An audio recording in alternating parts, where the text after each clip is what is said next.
impossible d'y échapper. Cette nourriture abondante, trop sucrée, pleine de mauvais gras, nous cerne. Elle est partout. Et depuis des décennies, le corps encaisse mal ces nouvelles habitudes alimentaires. Mais qu'en est-il du cerveau? Notre santé mentale, nos humeurs et nos capacités cérébrales sont-elles aussi à la merci d'un mauvais coup de fourchette? On sait que la malbouffe fait grossir, mais la science nous dit désormais qu'elle pourrait aussi faire rétrécir nos cerveaux. Attachez vos serviettes, les scientifiques passent à table. Une alimentation riche en gras et en sucre conduit à des modifications des parties du cerveau utilisées pour la mémoire. C'est un domaine de recherche récent, une science neuve qui met au jour une nouvelle facette de la nutrition. Une consommation importante de matières grasses et de sucre reprogramme le cerveau. Ce qui vous passe par la tête dépend aussi de ce que vous mettez dans votre assiette.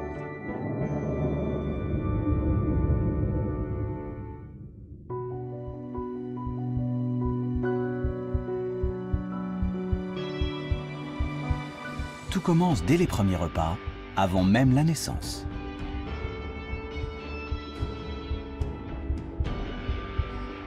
Le cerveau se construit pendant la grossesse.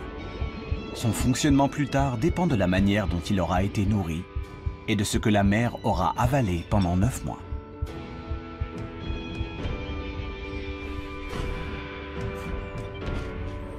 Les conséquences d'une mauvaise alimentation sur la santé de l'enfant pendant la gestation sont connues depuis longtemps.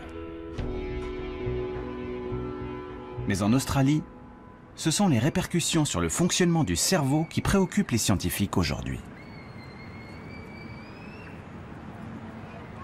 Phyllis Jacka, professeure à l'université de Melbourne, est l'une des meilleures spécialistes du lien entre nutrition et cerveau.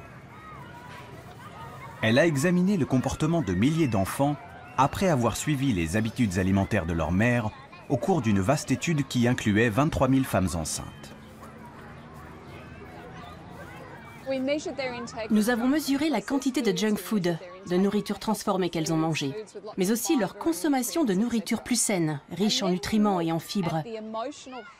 Puis nous avons regardé le comportement émotionnel de leurs enfants sur les 5 premières années de leur vie. Évidemment, nous avons pris en compte les biais liés à l'éducation, les revenus et la santé mentale des parents. On a constaté, et c'était flagrant, que les mères dont l'alimentation pendant la grossesse se résumait à des produits transformés, des boissons sucrées, des snacks salés, avaient ensuite des enfants plus susceptibles d'être agressifs, colériques et capricieux. Cette corrélation inquiétante suggère que l'alimentation de la mère impacte la santé psychique de l'enfant. Cela reste à démontrer sur le plan biologique. En tout cas, Phyllis Jacka, elle, en est convaincue.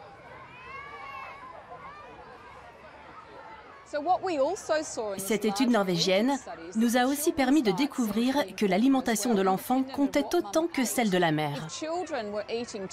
Trop de malbouffe et trop peu d'aliments sains génèrent plus de comportements colériques et agressifs, mais aussi plus de tristesse, d'anxiété, d'inquiétude et de cauchemars.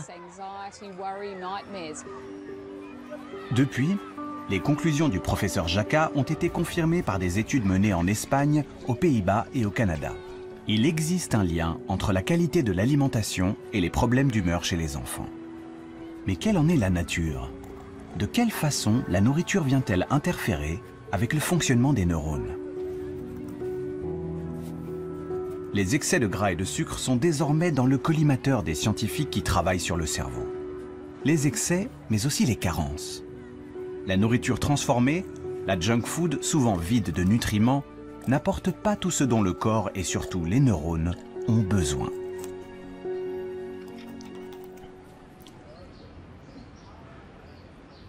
Dans ce laboratoire de l'Université de Bordeaux, les scientifiques étudient les conséquences des carences alimentaires sur le cerveau des souris.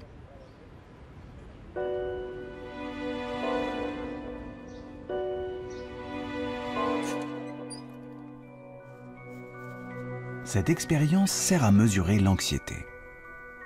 L'animal a le choix: explorer la partie éclairée ou bien se terrer dans l'ombre. Une souris normale prend toujours le temps d'examiner la zone éclairée.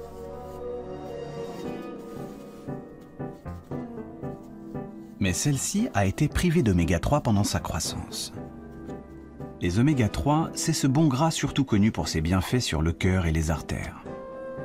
Au lieu d'explorer l'environnement, la souris se réfugie dans un recoin sombre pour ne plus en sortir. Elle est stressée, angoissée. L'expérience a été reproduite de nombreuses fois sur des dizaines de souris. Pour les chercheurs, cet étrange comportement s'explique simplement. Sans oméga 3 pour se construire, le cerveau ne fonctionne pas normalement, car notre matière grise est à 90% composée de graisse qu'il ne sait pas fabriquer lui-même.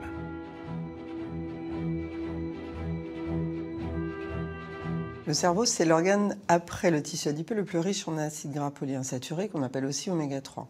Donc ces oméga 3, ils sont indispensables, c'est-à-dire que comme l'organisme ne peut pas les fabriquer, il faut qu'on les mange, donc on va les trouver dans l'alimentation.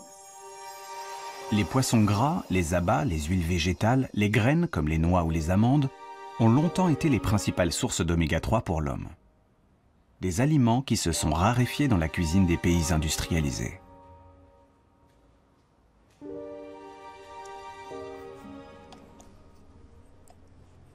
Alors, Sophie Layet a voulu aller plus loin et comprendre ce qui cloche dans le cerveau de ces souris anxieuses qu'on a privées d'oméga 3. Elle a examiné leurs neurones de très près. Et sous le microscope, des anomalies apparaissent clairement. Ici, les neurones ont une arborisation, c'est-à-dire tous ces prolongements qui est réduite en situation de carence alimentaire en oméga 3. À un niveau plus précis, on voit que la connexion entre les neurones qui est représentée par ces petites protubérances, ces synapses, sont également diminuées et ceci traduit qu'il y a un impact sur la connectivité entre les neurones dans le cerveau de ces souris carencées en oméga 3. Sans oméga 3 pour se développer, les neurones auraient donc du mal à communiquer entre eux car la structure même des cellules est modifiée.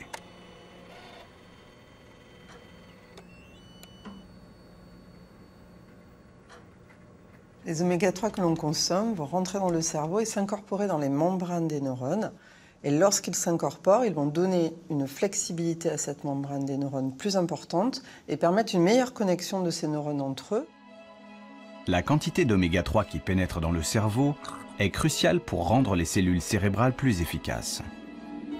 Car lorsque ces acides gras s'incorporent aux membranes, ils en améliorent les propriétés électriques. Dans les neurones riches en oméga 3, le signal se propage plus vite. Le réseau est plus efficace.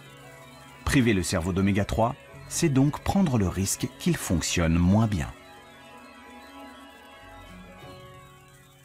La population générale est carencée en oméga 3. On a des apports insuffisants en oméga 3. Donc c'est important d'y veiller, de faire attention, surtout dans les périodes particulières, comme la période développementale, qui est cette période où les oméga 3 s'incorporent massivement dans le cerveau. Également l'adolescence, puisque l'adolescence est une période particulière de changement alimentaire. Et puis également au cours du vieillissement, où l'incorporation dans le cerveau des oméga 3 a tendance à être moins efficace. Donc il faut augmenter la prise oméga 3. Première règle pour qu'un cerveau tourne à plein régime donc, éviter les carences. Mais encore faut-il que les bons nutriments soient accessibles, qu'une alimentation variée soit disponible. Que se passe-t-il pour les neurones quand les repas sont pauvres et surtout toujours les mêmes? Le grand hamster qui a longtemps prospéré ici dans la plaine d'Alsace en fait aujourd'hui la douloureuse expérience. Depuis les années 60, on observe un déclin de cette population de hamsters qui est au bord de l'extinction aujourd'hui. Et en même temps, ce qu'on a vu, c'est une augmentation de la surface agricole cultivée en maïs.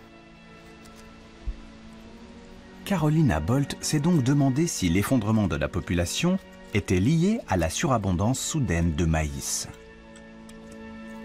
Elle a donc fait une expérience de laboratoire en nourrissant le hamster exclusivement avec cette céréale. On a observé pendant la reproduction des troubles du comportement chez les femelles, qui se traduisaient par une hyperagressivité, une hypersensibilité dès qu'il y avait un bruit dans la pièce.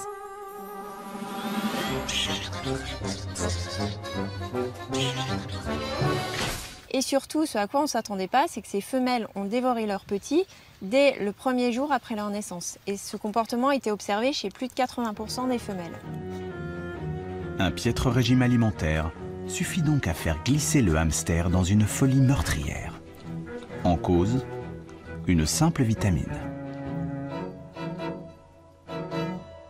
C'est une carence en vitamine B3 qui est à l'origine de ce comportement anormal, puisque lorsque nous les avons supplémentées en vitamine B3, en plus de leur régime à base de maïs, elles ont retrouvé un comportement tout à fait normal et elles se sont mises à allaiter leurs petits, à les élever comme des femelles nourries avec un régime diversifié.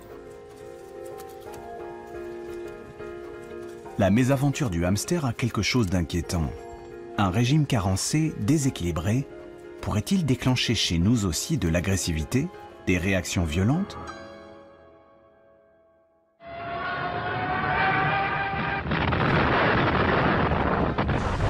Les archives de la dernière guerre en Hollande ont fourni aux scientifiques l'occasion d'étudier cette question.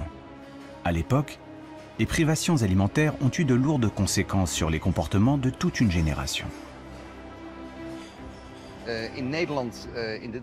Pendant la Deuxième Guerre mondiale, il y a eu une famine aux Pays-Bas. Et pendant cette période, des femmes enceintes ayant souffert de la faim ont donné naissance à des enfants qui, plus tard, vers 18-19 ans, ont montré des troubles de sociabilité plus importants que les gens du même âge, nés à une autre époque. Impulsivité, agressivité et violation récurrente de la loi. Cette génération a été particulièrement marquée. Depuis, de nombreux travaux établissent un lien entre violence et qualité de l'alimentation au quotidien.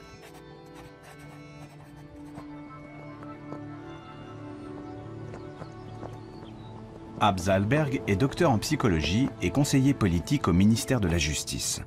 Sa spécialité, nutrition et criminalité. Il est convaincu qu'enrichir la nourriture en vitamines, acides gras et minéraux peut réduire l'agressivité.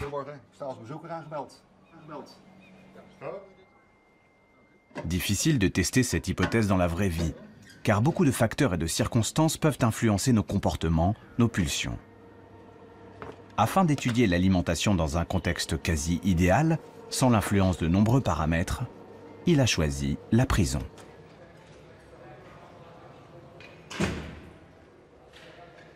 Abz Alberg a donc lancé une expérience pour laquelle 221 détenus se sont portés volontaires.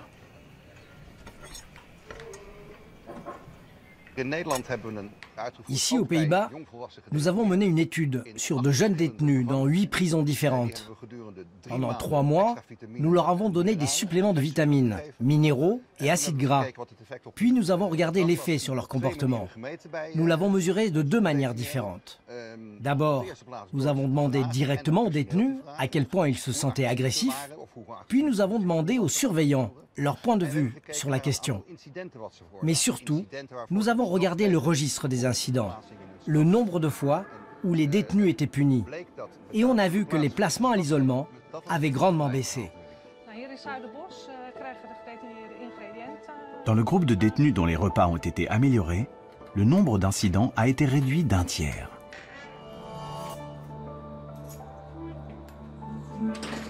Des études équivalentes menées dans les prisons britanniques et australiennes arrivent à la même conclusion. Minéraux, oméga 3 et vitamines ajoutées comme complément alimentaire réduisent les comportements violents.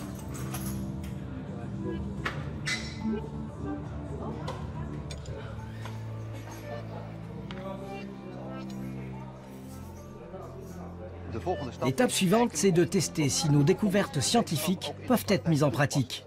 Nous avons plusieurs projets avec l'administration pénitentiaire.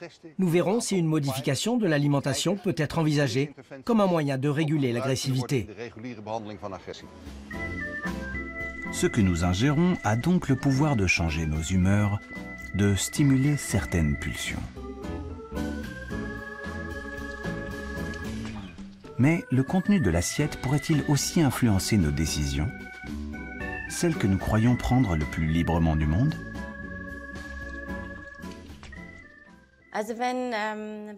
Quand on demande aux gens s'ils pensent que la nourriture, ce qu'ils mangent, a un impact sur la santé, la plupart répondent oui. Mais lorsqu'on leur demande si l'alimentation peut aussi influencer les pensées, les décisions, très peu de gens sont prêts à croire que c'est le cas. Pourtant, dans le très sérieux institut de psychologie de l'université de Lübeck en Allemagne, le professeur So-Young Park en a, pour la première fois, apporté la preuve. Ses travaux ont révélé le mécanisme par lequel la nourriture pouvait influencer nos pensées. Et pour cela, la chercheuse a élaboré une expérience plutôt originale. Imaginez que vous deviez résoudre le dilemme suivant. L'argent posé sur la table est à partager en 2 sommes. Mais c'est votre partenaire de jeu, un inconnu, qui décide de la répartition. Je te donne les 2 € et j'en garde 8 pour moi. Si vous acceptez cette offre injuste, vous repartez avec un peu d'argent, mais beaucoup moins que lui. Si vous refusez, personne ne gagne rien. Alors, que feriez-vous ? Vous acceptez l'offre et prenez les 2 € quitte à vous sentir floué, ou vous refusez et vous repartez les poches vides mais gardez la tête haute. Eh bien, il s'avère que prendre ou ne pas prendre l'argent dépend d'une condition surprenante, ce que vous venez d'avaler.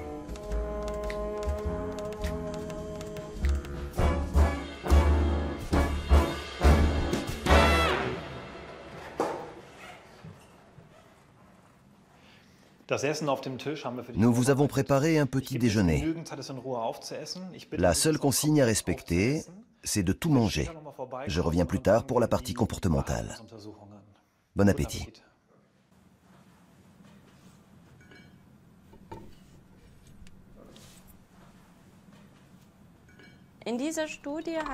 Dans le cadre de cette étude, nous avons suivi 24 personnes qui sont venues 2 fois au laboratoire pour prendre 2 petits déjeuners différents. Nous avons constaté qu'une même personne prenait des décisions complètement différentes en fonction de ce qu'elle avait mangé le matin. Pour le cobaye, les 2 petits déjeuners ont l'air identiques. En réalité, l'un est beaucoup plus protéiné que l'autre. La proportion de protéines par rapport au sucre est le seul paramètre qui change. Quelques heures après le repas, le cobaye passe alors plusieurs tests sur un ordinateur. Aujourd'hui, il a tendance à accepter l'offre. Son intérêt l'emporte sur son agacement. Il partira avec un peu d'argent en poche.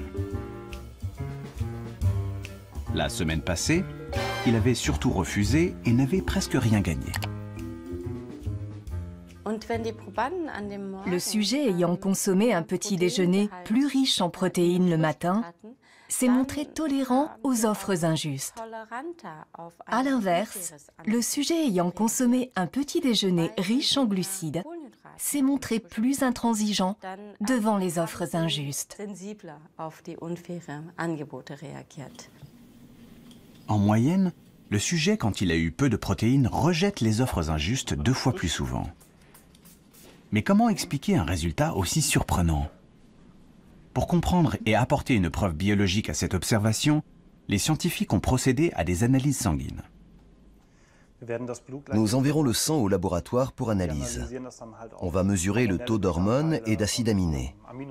Pour les hormones, on s'intéresse à l'insuline, au cortisol, l'adrénaline et l'ACTH. Et pour les acides aminés, au tryptophane et à la tyrosine.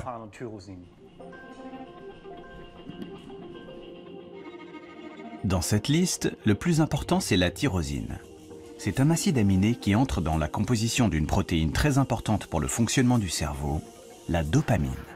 Cette molécule assure la communication entre les neurones, impliqués dans la motivation et la prise de risque.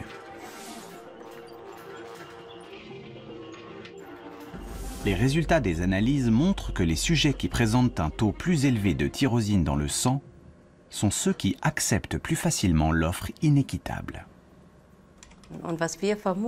Nous supposons donc que l'augmentation de tyrosine dans le sang augmente la quantité de dopamine dans le cerveau, qui à son tour change le comportement. Autrement dit, en quelques heures, ce que nous mangeons modifierait subtilement la chimie du cerveau et donc la communication entre les neurones, suffisamment pour orienter certaines de nos décisions. À l'Institut de psychologie de Lübeck, les expériences se poursuivent pour confirmer ce résultat, car il s'agit d'une première et les implications sont nombreuses. Dans la mesure où nous mangeons 3 fois par jour, chaque jour, nous réalisons que la nourriture possède un immense pouvoir, celui de modifier et de modeler l'homme. Il est donc indispensable de réfléchir à la manière dont nous pouvons nous servir de l'alimentation pour favoriser notre bien-être ou optimiser notre état mental. Entre les carences alimentaires qui ramollissent le cerveau, perturbent les humeurs, et le menu qui interfère avec les décisions du quotidien, il est de plus en plus clair que l'alimentation joue un rôle prépondérant dans notre vie psychique.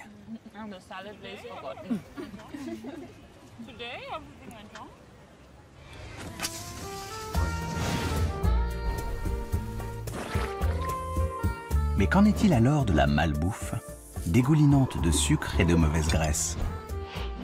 Qu'arriverait-il si nous ne mangions plus que cela?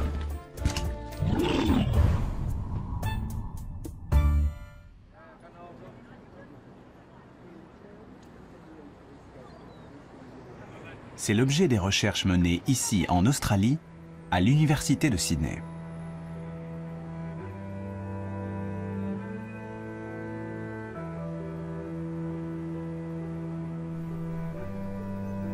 Margaret Morris dirige le seul laboratoire au monde où les rats sont nourris à la malbouffe. Celle que vous trouvez dans les supermarchés et qu'on vous sert dans les fast-foods bon marché.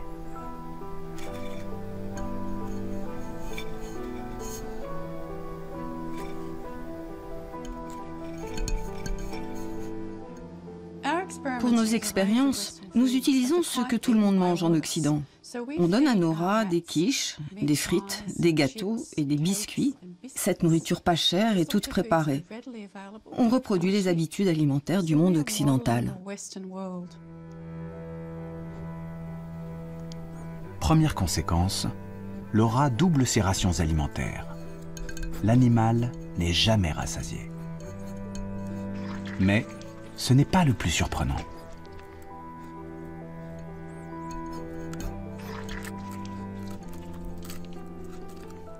Notre sujet de recherche principal concerne l'impact de cette alimentation sur la mémoire.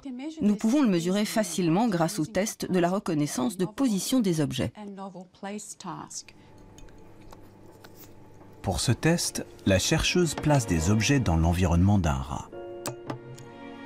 Celui-ci vient immédiatement les examiner, car les rongeurs sont très curieux par nature. Une fois que l'animal a terminé son exploration et mémorisé son environnement, il est momentanément mis à l'écart. Puis on remet l'animal en présence du même objet que l'on a changé de place.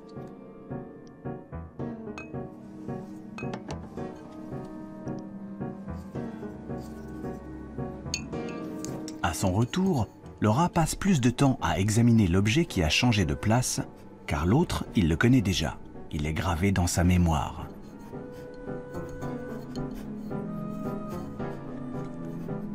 Les rats suralimentés, eux, se comportent différemment.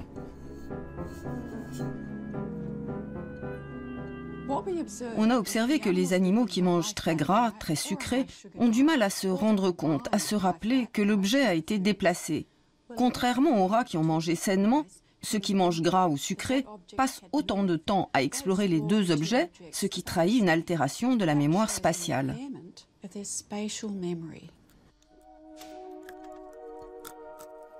Les rats suralimentés ont une mémoire spatiale abîmée, mais aussi d'autres dysfonctionnements qui sonnent comme un signal d'alarme pour les scientifiques. Ils trahissent une altération de l'hippocampe, une petite région nichée au cœur du cerveau, indispensable à l'apprentissage et à la consolidation des souvenirs. Et les dernières études montrent que, chez l'homme, une alimentation trop riche interfère aussi avec l'hippocampe.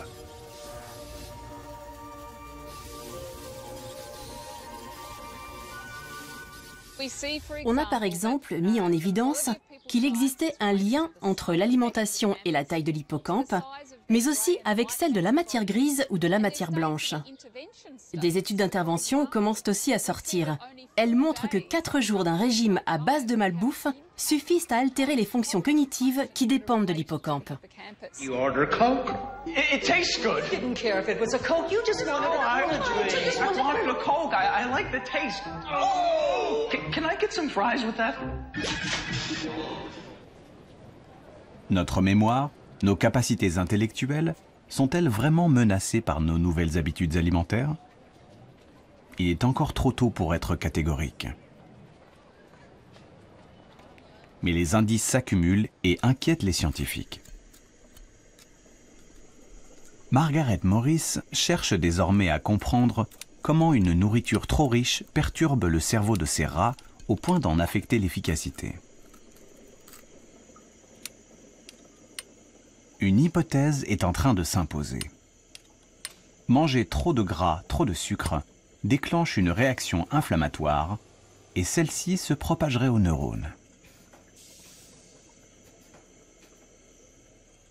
Ces aliments entraînent une réaction inflammatoire dans le corps.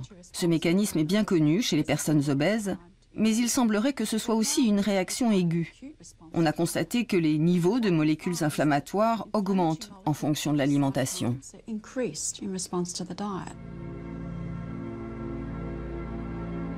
Une alimentation trop riche déboussole le système immunitaire. Il s'affole et déclenche une réaction inflammatoire, en particulier dans les tissus graisseux. Nos masses grasses libèrent des molécules qui propagent ensuite cette inflammation dans tout le corps. On pensait les neurones épargnés par le phénomène, bien à l'abri derrière la barrière hémato-encéphalique. Cette membrane, qui entoure les vaisseaux sanguins et normalement protège le cerveau. L'augmentation de l'inflammation dans le corps se propagerait au cerveau. La raison en est que la barrière hémato-encéphalique qui protège normalement le cerveau des molécules inflammatoires peut être détériorée par l'alimentation et devenir poreuse. Des fuites qui laisseraient passer ces molécules. Chez le rat, en réaction à la nourriture, on a observé des changements dans les niveaux de molécules inflammatoires à l'intérieur du cerveau. Et ceci était corrélé à la perte de mémoire. L'inflammation qui s'infiltre dans les méninges déclencherait alors un phénomène particulièrement surprenant.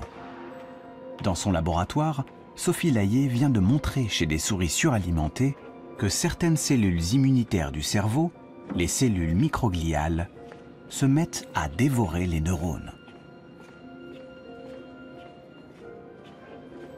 Ces cellules microgliales au sein du cerveau sont importantes parce qu'elles peuvent manger, grignoter les neurones qui sont morts. Or, lorsqu'elles sont dérégulées, et en particulier en situation de nutrition déséquilibrée, elles se mettent à manger des neurones qui sont vivants. Et donc, de fait, en consommant de façon excessive ces neurones, finalement, elles vont détruire, ou en tout cas participer à la destruction des réseaux neuronaux et de neurones qui sont vivants et qui devraient être fonctionnels. La réaction des cellules microgliales a été filmée in vitro. Ce sont elles que l'on voit s'agiter sur ces images. En rouge apparaissent les fragments de neurones qu'elles ingurgitent. Chez une souris obèse, l'activité devient frénétique.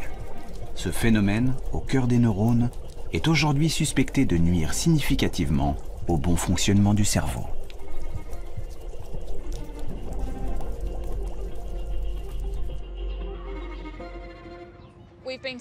Cela fait 30 ans qu'on dit aux gens « Ne mangez pas ça, vous allez faire une crise cardiaque, vous allez avoir un cancer ou devenir diabétique. » Et ça n'a rien changé aux comportements alimentaires.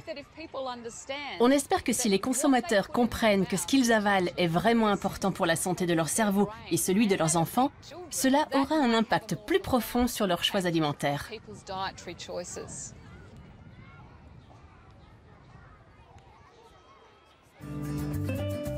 Prendre conscience que certaines habitudes alimentaires nuisent au cerveau est une chose. Mais comment résister aux tentations? Les envies sont souvent les plus fortes. La malbouffe, surtout le sucre, le glucose, nous pousse sans cesse sur la mauvaise pente. Le sucre, accusé de manipulation, de mener nos neurones par le bout du nez.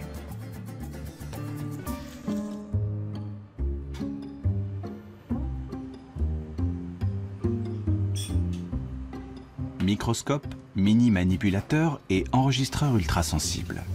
Xavier Fioramenti est aux commandes d'une machine capable d'enregistrer l'activité électrique d'un seul neurone.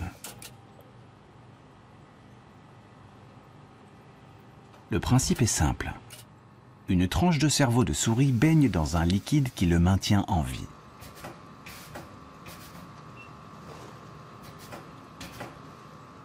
Et méticuleusement, le chercheur approche une électrode.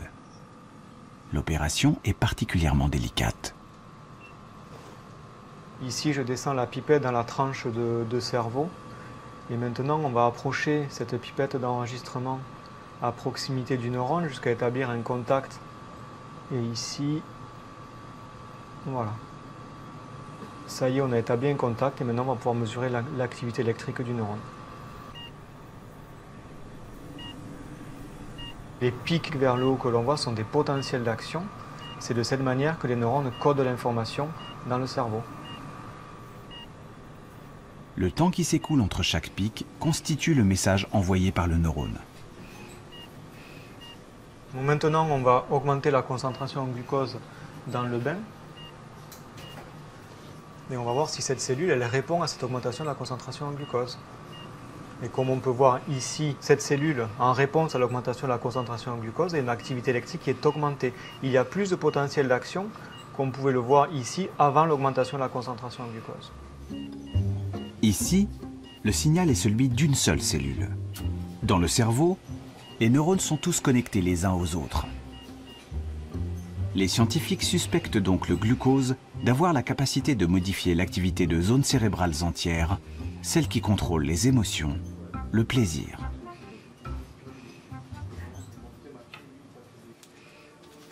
Est-ce ainsi que le sucre assure son emprise sur notre volonté?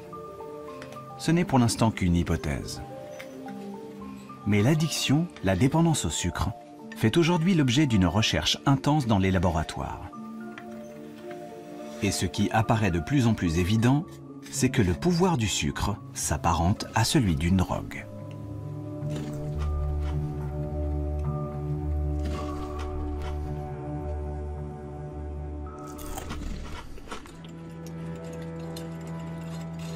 Serge Ahmed a été un des premiers à en apporter la preuve avec une expérience très simple.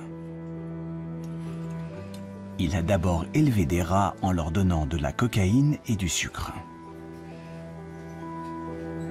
Puis, après des semaines de ce double régime, il a confronté les animaux à un choix.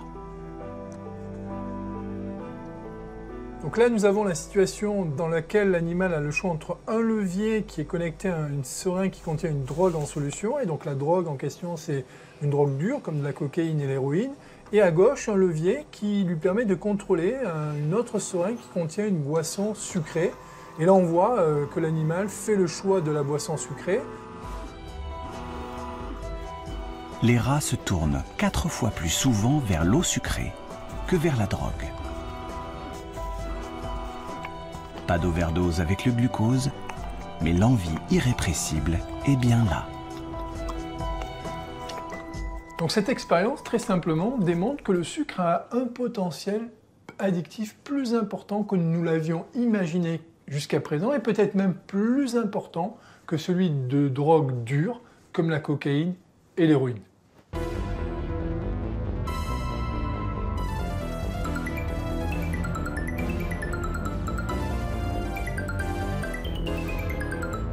Aujourd'hui, on vit dans un environnement alimentaire qui est un peu devenu fou, dans lequel on va retrouver du sucre dans tout un tas d'aliments. Donc bien sûr dans des aliments dans lesquels on s'y attend, comme par exemple les boissons sucrées, mais on va retrouver également du sucre dans des aliments qui n'ont pas vocation à être sucrés, comme par exemple le jambon ou la soupe, et on pourrait citer d'autres exemples. Et rajouter du sucre dans ces aliments-là va justement contribuer au fait qu'on va rendre des gens accros à leur insu.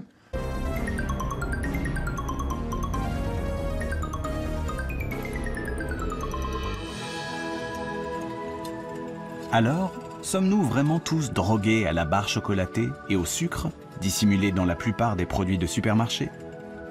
Son pouvoir addictif si puissant chez le rat l'est-il tout autant chez l'homme?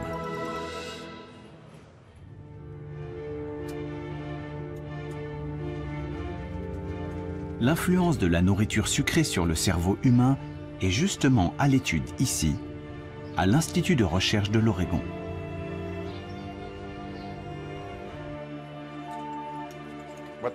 Ce programme de recherche a montré que la consommation habituelle d'aliments riches en énergie altère l'activité cérébrale de la même façon que la consommation de drogue. Eric Stice a recruté une centaine d'étudiants dont la moitié avait l'habitude de s'empiffrer de crème glacée, tandis que l'autre n'en mangeait jamais.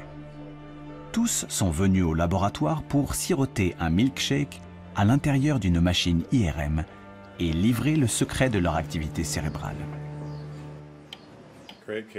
Aujourd'hui, on va vous donner du milkshake au chocolat et enregistrer l'activité de votre cerveau au moment où vous avalez le milkshake et juste avant. Il s'agit d'étudier les conséquences neuronales de la consommation d'aliments très caloriques.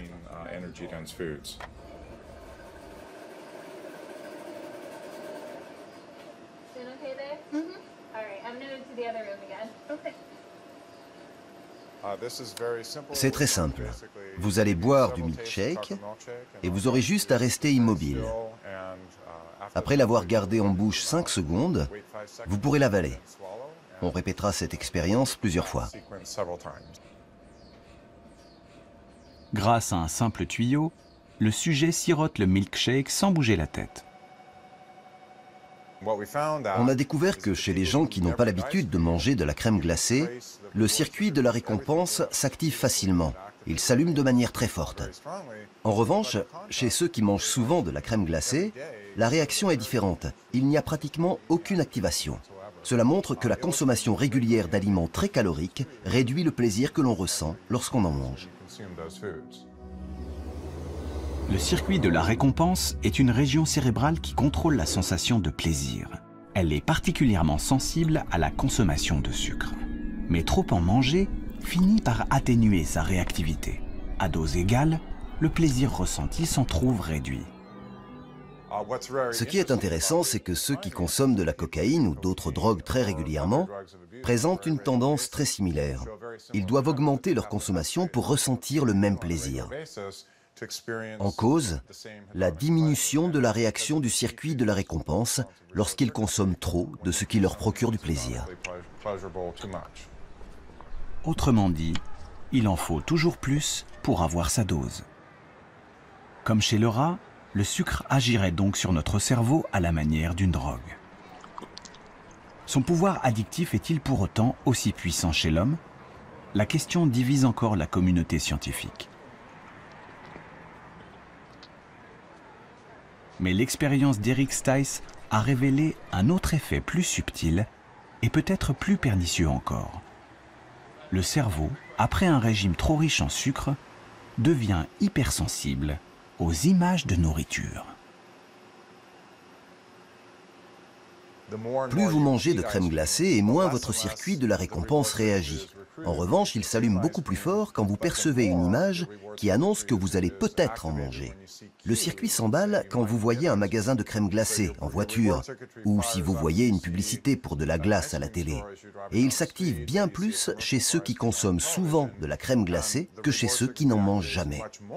C'est ce mécanisme qui incite à manger sans avoir faim et qui est à l'origine de l'obésité et de tous les problèmes de santé qui vont avec. L'influence directe de la nourriture sur notre cerveau joue donc un rôle crucial dans ce que nous choisissons de manger chaque jour. Le comportement alimentaire s'avère être un phénomène extrêmement complexe. Les enjeux de santé publique poussent les scientifiques à étudier tous les mécanismes qui président aux choix que nous faisons au quotidien.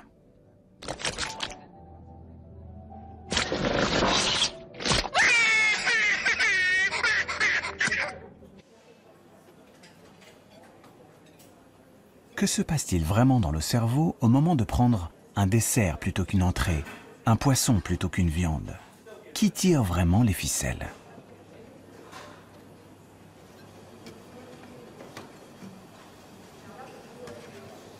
Le laboratoire de Carlos Ribeiro est à la pointe de la recherche sur les choix alimentaires. Ce que nous voulons découvrir, ce sont tous les composants, les gènes, les molécules, les neurones, qui gouvernent aux choix alimentaires. Et pour cela, nous avons besoin de faire des études très fines.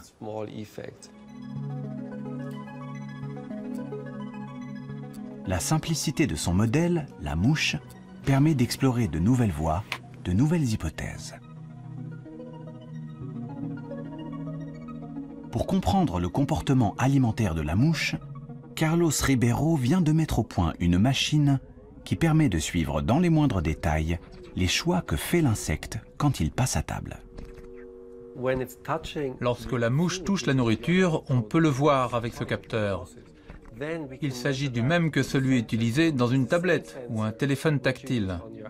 Mais là, on ne détecte pas un doigt, mais le contact avec la nourriture. Ce qui nous permet d'analyser de manière précise le choix de la mouche entre protéines et sucre, mais aussi comment elle mange, en quelle quantité, à quelle vitesse, à quelle fréquence. On peut vraiment disséquer tous les détails de ces décisions contrôlées par le cerveau.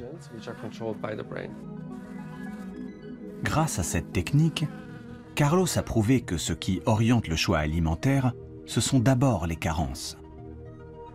Naturellement, les mouches privées de protéines préfèrent la nourriture riche en protéines.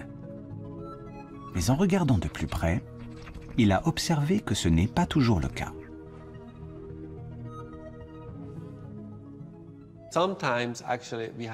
On s'est rendu compte que certaines mouches n'avaient jamais d'attirance pour les protéines. On a donc cherché à comprendre pourquoi. Et on a découvert que l'intestin des mouches qui ne s'intéressaient pas aux protéines était colonisé par des bactéries. Après avoir réalisé de nombreuses expériences, on a montré qu'il existait 2 bactéries spécifiques qui inhibent l'appétit pour les protéines. Ces 2 bactéries ont donc un impact très important sur l'envie de protéines chez les mouches. Les mouches, au moment de choisir leur alimentation, sont donc influencées par les bactéries présentes dans leur intestin. Cette découverte inattendue soulève évidemment une question importante. Les bactéries de notre propre flore intestinale, ce que les scientifiques appellent le microbiote, sont elles aussi à la manœuvre dans notre cerveau? Jouent-elles un rôle dans nos préférences alimentaires?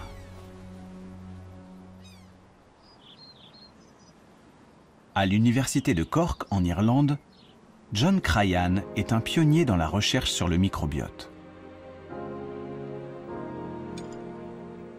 Il a réussi à prouver que chez les mammifères aussi, les bactéries de l'intestin interviennent dans certains comportements. Lorsque vous prélevez des bactéries sur des souris anxieuses et que vous les transplantez à des souris normales, le niveau d'anxiété de ces dernières augmente et vice-versa. Lorsque vous prenez des bactéries chez des souris sereines, vous pouvez normaliser le stress des souris anxieuses. Les scientifiques commencent même à comprendre comment ces bactéries dialoguent avec les neurones.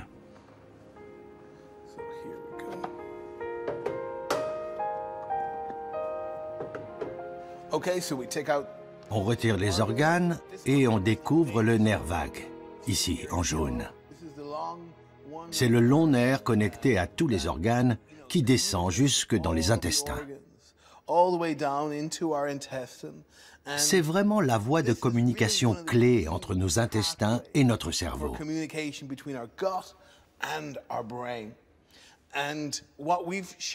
Avec des collègues canadiens, il y a quelques années, nous avons montré sur la souris que si l'on coupe le nerf vague, tous les effets liés à certaines bactéries disparaissent. Ceci montre bien que le nerf vague est une voie de communication clé entre les intestins et le cerveau.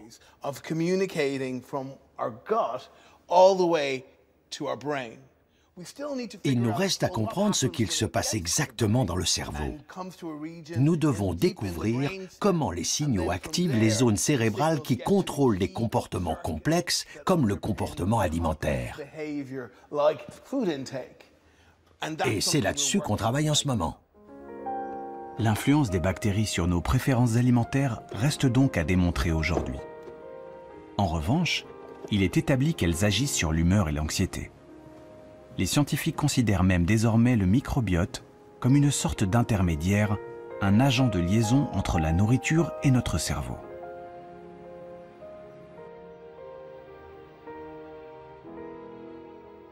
Le principal facteur qui influence la flore intestinale, c'est la nourriture que nous consommons. La diversité de l'alimentation est essentielle. De notre naissance à notre mort, elle détermine la composition du microbiote. On commence tout juste à se rendre compte de l'influence de ce que nous mangeons sur la composition de nos bactéries, et donc de l'importance de notre alimentation dans ce qui se passe dans notre cerveau. Notre bien-être dépend donc, entre autres, de celui de notre microbiote. Un bon régime pour notre humeur est un régime qui convient d'abord aux bactéries de nos intestins. Ce constat a fait naître l'idée de se servir de l'alimentation pour cajoler son cerveau et ménager sa santé mentale. Et là, c'est le fameux régime méditerranéen qui a séduit les scientifiques. Le régime méditerranéen est très riche en végétaux. Beaucoup de verdure, beaucoup de légumes, mais aussi des fruits. Un autre élément important, les légumineuses, comme les haricots, les lentilles et les pois chiches. Également les noix et les graines, le poisson et bien sûr l'huile d'olive. L'huile d'olive est une composante très importante du régime méditerranéen. On pense que cette variété alimentaire permet une plus grande diversité du microbiote qui vit dans nos intestins. Le lien entre cette diversité au sein des intestins et une bonne santé a été mis en évidence.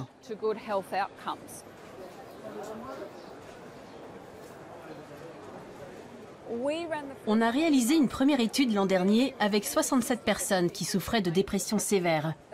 Ils ont reçu l'aide d'un diététicien pendant 3 mois. À la fin, on a à nouveau évalué leurs symptômes. On a constaté que l'amélioration de la dépression était corrélée au changement de l'alimentation. Ceux qui ont adopté au mieux le régime méditerranéen sont ceux dont les symptômes ont le plus reculé.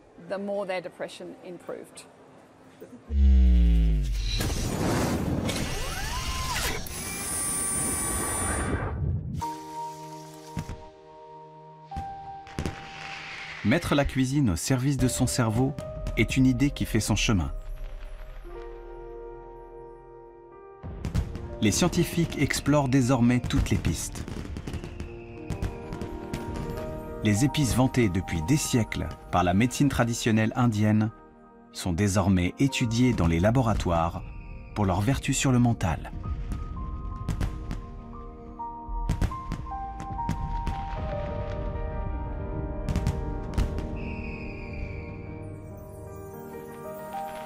Les fruits rouges nourrissent aussi de grandes attentes. Les polyphénols qu'ils contiennent ont la capacité de revigorer les neurones sur le déclin. Ces polyphénols, en particulier ceux des fruits rouges, il se trouve que lorsqu'on les donne à des souris âgées, on a pu observer que leur déclin cognitif est amélioré. C'est-à-dire que ces animaux sont protégés vis-à-vis des troubles de la mémoire qu'ils peuvent avoir. Et ceci nous a conduit à faire un essai chez l'homme, et en l'occurrence une étude très récente qui a été menée chez plus de 200 sujets qui avaient 65 ans et plus et qui étaient sains, mais qui ont un déclin normal, on va dire, se retrouvent protégés lorsqu'ils consomment des doses importantes de polyphénol.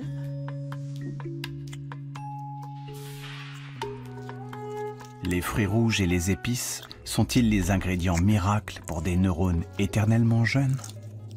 Il est encore prématuré de le dire. La science commence à peine à découvrir les secrets de cette relation inattendue entre l'alimentation et le cerveau. Le menu idéal pour nos méninges reste largement un mystère aujourd'hui. Mais un régime diversifié, équilibré, qui boude la nourriture transformée, le sucre, et qui favorise les fruits et les légumes, semble à ce jour la meilleure recette pour préserver au mieux ses facultés mentales. Ma grand-mère disait, tu es ce que tu manges, alors mange bien. Et la science est en train de montrer à quel point elle avait raison. Dans les années à venir, il est fort probable que l'on commence à penser nutrition et médecine personnalisée et à comprendre très clairement comment les aliments interagissent avec le cerveau. Si on limitait les carences, est-ce que cela ferait baisser la criminalité? Trop tôt pour le dire. Ce qu'on sait, c'est que quand on fait le pari d'une alimentation saine, cela a des effets sur le comportement. Plus on mange de barres chocolatées, plus on est sensible aux sollicitations. Et plus on mange de barres chocolatées. C'est monstrueux. La meilleure chose à faire si vous avez des enfants, c'est de leur donner une alimentation saine et pas ce genre de merde. J'ai dit merde, désolé.